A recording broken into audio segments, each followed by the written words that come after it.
ಕ್ಷಣ ಕ್ಷಣದ ಸುದ್ದಿಗಳಿಗಾಗಿ ಫ್ರೀಡಂ ಟಿವಿ ಸಬ್ಸ್ಕ್ರೈಬ್ ಮಾಡಿ, ಲೈಕ್ ಮಾಡಿ ಹಾಗೂ ಫಾಲೋ ಮಾಡಿ. ಹೊಸ ಸುದ್ದಿಗಳ ನೋಟಿಫಿಕೇಶನ್ಗಾಗಿ ಬೆಲ್ ಐಕಾನ್ ಮೇಲೆ ಕ್ಲಿಕ್ ಮಾಡಿ. ಮಹಿಳಾ ಸಾಂತ್ವನ ಕೇಂದ್ರಕ್ಕೆ ಪವಿತ್ರ ಗೌಡ ಶಿಫ್ಟ್. ಇಂದಿನಿಂದ ಸಾಕ್ಷ್ಯ ಕಲೆ ಹಾಕಲಿರುವ ಪೊಲೀಸರು. ಮಹಿಳಾ ಸಾಂತ್ವನ ಕೇಂದ್ರಕ್ಕೆ ಪವಿತ್ರ ಗೌಡ ಶಿಫ್ಟ್. ಇಂದಿನಿಂದ ಸಾಕ್ಷ್ಯ ಕಲೆ ಹಾಕಲಿರುವ ಪೊಲೀಸರು.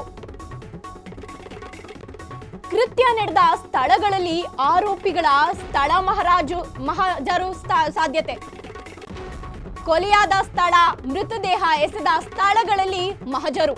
ಚಿತ್ರದುರ್ಗಕ್ಕೂ ಆರೋಪಿಗಳನ್ನ ಕರೆದೊಯ್ಯುವ ಸಾಧ್ಯತೆ.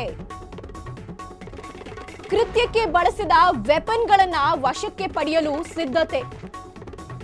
ಚಿತ್ರದುರ್ಗದ ರೇಣುಕಾಸ್ವಾಮಿ ಕೊಲೆ ಪ್ರಕರಣ. ನಟ ದರ್ಶನ್ ಸೇರಿ 13 ಮಂದಿ 6 ದಿನ ಪೊಲೀಸ್ ಕಸ್ಟಡಿಗೆ. ಮಹಿಳಾ ಸಾಂತ್ವನ ಕೇಂದ್ರಕ್ಕೆ ಪವಿತ್ರ ಗೌಡ ಶಿಫ್ಟ್. ಇಂದಿನಿಂದ ಸಾಕ್ಷ್ಯ ಕಲೆ ಹಾಕಲಿರುವ ಪೊಲೀಸರು. ಕೃತ್ಯ ನಡೆದ ಸ್ಥಳಗಳಲ್ಲಿ ಆರೋಪಿಗಳ ಸ್ಥಳ ಮಹಜರು ಸಾಧ್ಯತೆ. ಕೊಲೆಯಾದ ಸ್ಥಳ, ಮೃತದೇಹ ಎಸೆದ ಸ್ಥಳಗಳಲ್ಲಿ ಮಹಜರು. ಚಿತ್ರದುರ್ಗಕ್ಕೂ ಆರೋಪಿಗಳನ್ನ ಕರೆದೊಯ್ಯುವ ಸಾಧ್ಯತೆ. ಕೃತ್ಯಕ್ಕೆ ಬಳಸಿದ ವೆಪನ್ಗಳನ್ನ ವಶಕ್ಕೆ ಪಡೆಯಲು ಸಿದ್ಧತೆ. ಚಿತ್ರದುರ್ಗದ ರೇಣುಕಾಸ್ವಾಮಿ ಕೊಲೆ ಪ್ರಕರಣ. ನಟ ದರ್ಶನ್ ಸೇರಿ 13 ಮಂದಿ 6 ದಿನ ಪೊಲೀಸ್ ಕಸ್ಟಡಿಗೆ.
ಚಿತ್ರದುರ್ಗದ ರೇಣುಕಾಸ್ವಾಮಿ ಕೊಲೆ ಪ್ರಕರಣ. ಇದು ಎಲ್ರಿಗೂ ಗೊತ್ತಿರುವಂತಹ ವಿಷಯ. ಚಿತ್ರದುರ್ಗದ ರೇಣುಕಾಸ್ವಾಮಿ ಕೊಲೆ ಆಗಿದ್ದಾರೆ. ನಟ ದರ್ಶನ್ ಸೇರಿ 13 ಮಂದಿ ಈಗ 6 ದಿನ ಪೊಲೀಸ್ ಕಸ್ಟಡಿಗೆ. ಇನ್ನ ಪವಿತ್ರ ಗೌಡ ಅವರನ್ನ ಮಹಿಳಾ ಸಾಂತ್ವನ ಕೇಂದ್ರಕ್ಕೆ ಶಿಫ್ಟ್ ಮಾಡಿದ್ದಾರೆ. ಅಂದ್ರೆ ಇಂದಿನಿಂದ ಸಾಕ್ಷ್ಯಗಳನ್ನ ಕಲೆ ಹಾಕಲಿರುವ ಪೊಲೀಸರು. ಅಂದ್ರೆ ಕೃತ್ಯ ನಡೆದ ಸ್ಥಳಗಳಿಗೆ ಆರೋಪಿಗಳು ಸ್ಥಳ ಮಹಜರು ಮಾಡ್ತಾರೆ. ಅಂದ್ರೆ ಅಲ್ಲಿಗೆ ಹೋಗ್ತಾರೆ, ಇನ್ನ ವೆಪನ್ಸ್ ಗಳನ್ನ ಏನೇನು ಯೂಸ್ ಮಾಡಿದ್ದಾರೆ ಅಂತ ನೋಡ್ತಾರೆ. ಇದೆಲ್ಲವನ್ನು ಮಹಜರು ಮಾಡ್ತಾರೆ ಪೊಲೀಸರು. ಕೊಲೆಯಾದ ಸ್ಥಳಕ್ಕೆ ಹೋಗ್ತಾರೆ, ಮೃತದೇಹ ಎಸೆದ ಸ್ಥಳಗಳಲ್ಲಿ ಮಹಜರು ಮಾಡ್ತಾರೆ. ಇನ್ನ ಚಿತ್ರದುರ್ಗಕ್ಕೂ ಆರೋಪಿಗಳನ್ನ ಕರೆದೊಯ್ಯುವ ಸಾಧ್ಯತೆ. ಅಂದ್ರೆ ಯಾರು ಕಿಡ್ನಾಪ್ ಮಾಡಿದ್ರು, ಎಲ್ಲಿಂದ ಕಿಡ್ನಾಪ್ ಆಯ್ತು, ಹೇಗೆ ಕಿಡ್ನಾಪ್ ಮಾಡಿದ್ರು, ಇದೆಲ್ಲವನ್ನು ನೋಡೋಕೆ ಪೊಲೀಸರು ಹೋಗ್ತಾರೆ.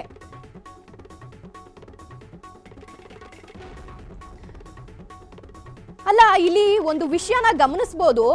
ಒಂದು ಕಮೆಂಟಿಗೆ ಒಂದು ಜೀವ ಹೋಗುತ್ತೆ ಅಂದ್ರೆ ಅಂತ ಕಮೆಂಟು ಸಾವಿರಾರು ಕಮೆಂಟ್ಸ್ ಬರುತ್ತೆ. ಹಾಗಾದ್ರೆ ಸಾವಿರಾರು ಜನನ ಕೊಲ್ತಾ ಹೋಗ್ತಾರಾ ಅಂತ? ಕೊಂದ್ರೂ ಕೂಡ ಆರಾಮಾಗಿದ್ದಾರೆ ಅಂದ್ರೆ ಹೇಗೆ? ಆದ್ರೆ ಅಲ್ಲಿ ಏನೂ ತಪ್ಪು ಮಾಡದೇ ಇರುವಂತಹ ಒಂದು ಜೀವನೇ ಕಳ್ಕೊಂಡಿದೆ. ಬಟ್ ಇಲ್ಲಿ ಆರಾಮಾಗಿ ಎಲ್ಲ ನಡೀತಾ ಇದೆ. ದುಡ್ಡು ಒಂದೇ ಸಾಕ ಅಂತ? ಜೀವಕ್ಕೆ ದುಡ್ಡೇ ಬೆಲೆನಾ ಅಥವಾ ಜೀವಕ್ಕೆ ಜೀವನೇ ಬೆಲೆನಾ? ದುಡ್ಡಿದ್ರೆ ಕಾನೂನನ್ನೇ ಕೈಗೆ ತಗೋತೀವಿ ಅಂತ ಹೊರಟಿದಾರ ಸೆಲೆಬ್ರಿಟಿ.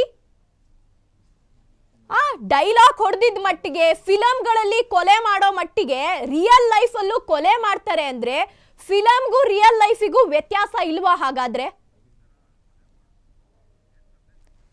ಅಲ್ಲ, ಸೆಲೆಬ್ರಿಟೀಸ್ ಅನ್ನ ನೋಡಿದ್ರೆ ಫ್ಯಾನ್ಸ್ಗಳು ಅವರನ್ನ ಮಾಡೆಲ್ ಆಗಿ ಇಟ್ಕೋತಾರೆ, ಇನ್ಸ್ಪಿರೇಷನ್ ಅಂತ ನೋಡ್ತಾರೆ. ಈಗ ನೋಡೋರು ಅಥವಾ ಈ ದರ್ಶನ್ ಹುಚ್ಚು ಫ್ಯಾನ್ಸ್ಗಳಿರ್ತಾರಲ್ಲ, ಅವರು ಏನ್ ಮಾಡ್ತಾರೆ ಅಂದ್ರೆ, ಈ ದರ್ಶನ್ ಮಾಡಿದಾನಲ್ವಾ, ನಾವು ಮಾಡೋದ್ರಲ್ಲಿ ಏನ್ ತಪ್ಪಿದೆ? ಇದ ಸಂದೇಶನ ಸಾರ್ತಾ ಇರೋದು ಸೆಲೆಬ್ರಿಟಿ ಆಗಿ? ಯಾವ ಸಂದೇಶನ ಕೊಟ್ರು ಈಗ ಸೆಲೆಬ್ರಿಟಿ ಆಗಿ? ನೋಡೋಕೆ ಮಾತ್ರ ಸೆಲೆಬ್ರಿಟಿ, ಆದ್ರೆ ಒಳಗೆ ಮಾಡೋ ಸಂಚೆಲ್ಲ ರೌಡಿಗಿಂತ ಕಡೆಯಾಗಿ ಮಾಡ್ತಿದ್ದಾರೆ ಸಂಚು. ಆ ಸಂಚು ಕೂಡ ನಡೆದಿದೆ, ಆದ್ರೂ ಕೂಡ ಆರೋಪಿಗಳು ಆರಾಮಾಗಿ ಜೈಲಲ್ಲಿ ಸುಖವಾಗಿ ಇದ್ದಾರೆ. ಅದು ಇನ್ನ ಯಾವಾಗ ಅಲ್ಲಿ ಒಂದು ಜೀವ ಹೋಗಿದೆ, ಇನ್ನ ಇಲ್ಲಿ ನಿಧಾನಕ್ಕೆ ನಡೀತಾ ಇದೆ ಎಲ್ಲ, ಯಾವುದಕ್ಕೂ ಹರಿಬರಿ ಇಲ್ಲ, ಏನೂ ಇಲ್ಲ. ಆದ್ರೆ ಅಲ್ಲಿ ತಾಯಿ ಪುತ್ರ ಶೋಕಂ ಅದು ಯಾವಾಗ್ಲೂ ಇರುತ್ತಂತೆ. ತಂದೆ ತಾಯಿ ಮುಂದೆನೆ ಮಗು ಇಲ್ಲ, ಮಗು ಹೋದ ಅಂದ್ರೆ ಆ ಶ್ಲೋಕ ತೀರ್ಸೋಕ್ಕಾಗತ್ತಾ ನಮ್ಮ ಕೈಯಲ್ಲಿ ಯಾರಿಗಾದ್ರೂ?